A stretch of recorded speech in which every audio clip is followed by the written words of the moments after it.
During the gathering, we are honoring Dr. Daniela Foggle as Atlanta's builder. If you know Dr. Foggle, you know she's a great person, a mother to so many. Dr. Foggle and I met while we were at ITC. We had a special connection. I remember when we were in the elevator the day that my father passed, and I was getting kind of choked up because I just got off the phone.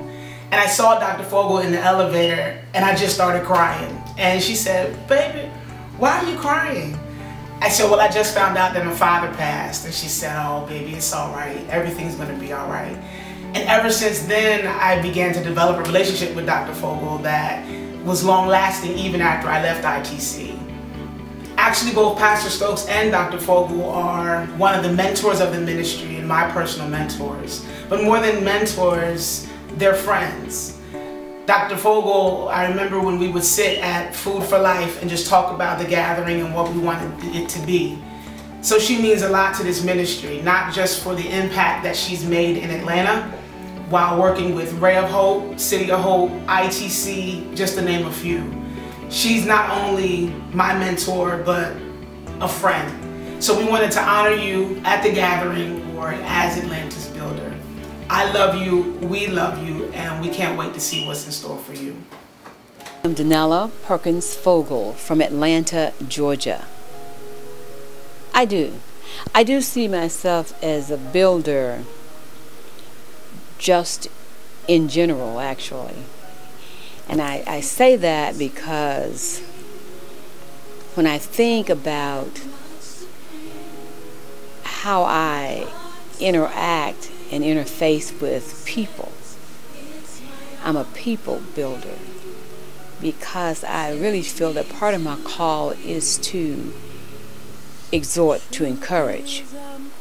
So I have really spent the better part of my adult life doing that, and when I think back, I also can connect the dots to my young life when I was always someplace trying to make better and lift up and support. So yes, I do.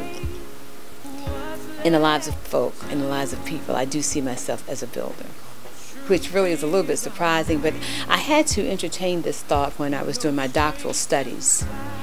And with that, I recognized that my grandmother, my principal, elementary high school principal, Mrs. Anna M.P. Strong, and my mother were the three people of impact in my life that have actually left an indelible imprint in my heart, in my mind, and in my soul. Those three women. You shared with me a story about one of your teachers. Would you care to share that story again? How she always called you to speak, to articulate. Sophisticated and a pioneer, actually, because I always, when I think about her now, I think about how she was ahead of her time.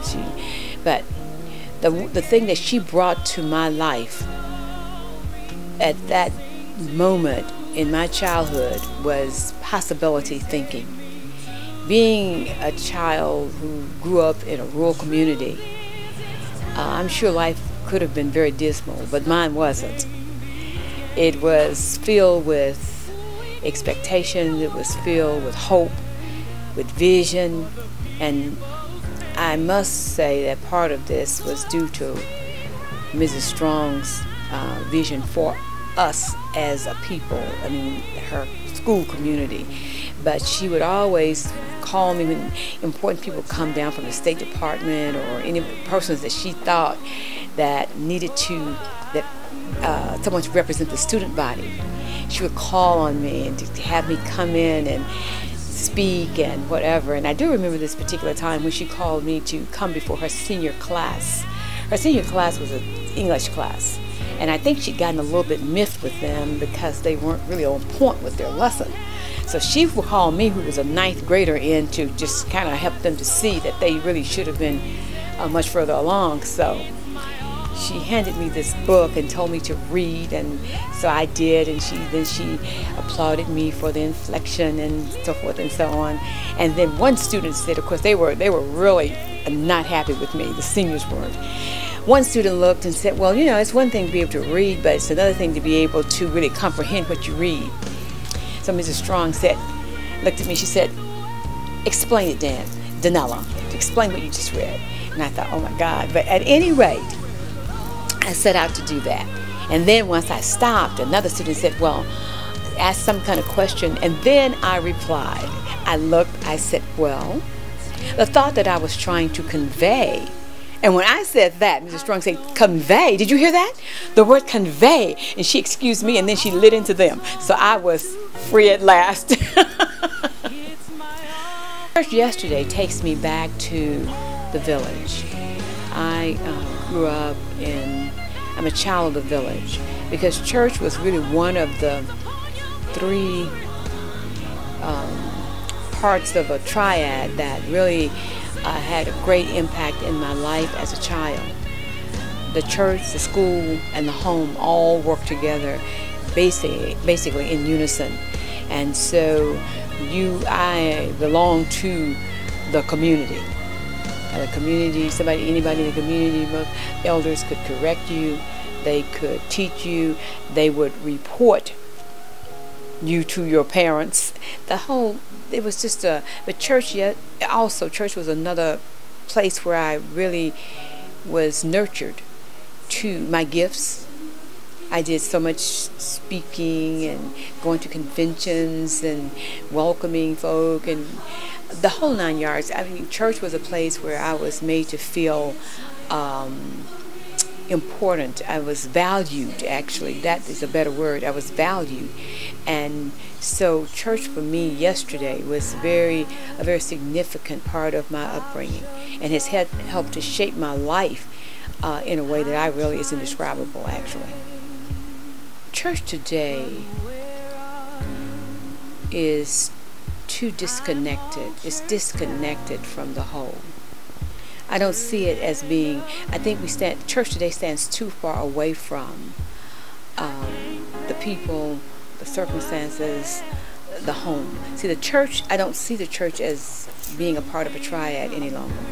It seems as a separate entity, more or less, because now that kind of separativeness really, I think, has cost us in a way, because I don't get that feeling of support, that undergirding, and so the church connects to the home connects to the school, that kind of unified whole as when I was a child. But so I think church needs to be a little bit more involved in the real life and living of folk. Sunday is all right, but church is more of a Sunday go-to-meeting place now. When I think about impartation, I think the first thing I want to say is that I recognize immediately that it is not a new concept. I recognize that it's a concept actually that's been passed on from our ancestors, our elders, because basically that was what they did best, is that they imparted into the next generation those values, those virtues, those strengths that would help them to make it over. So for me, impartation is an invaluable piece of our life and living. Is a part of that patchwork that really we should never, ever take lightly, or we should never, what can I say, fail to be intentional about our wanting to keep it alive and in the face, on the forefront of the lives of this generation, of each generation. Because if we are not careful, we're apt to really lose the real strength of what it means to be a people, a black people,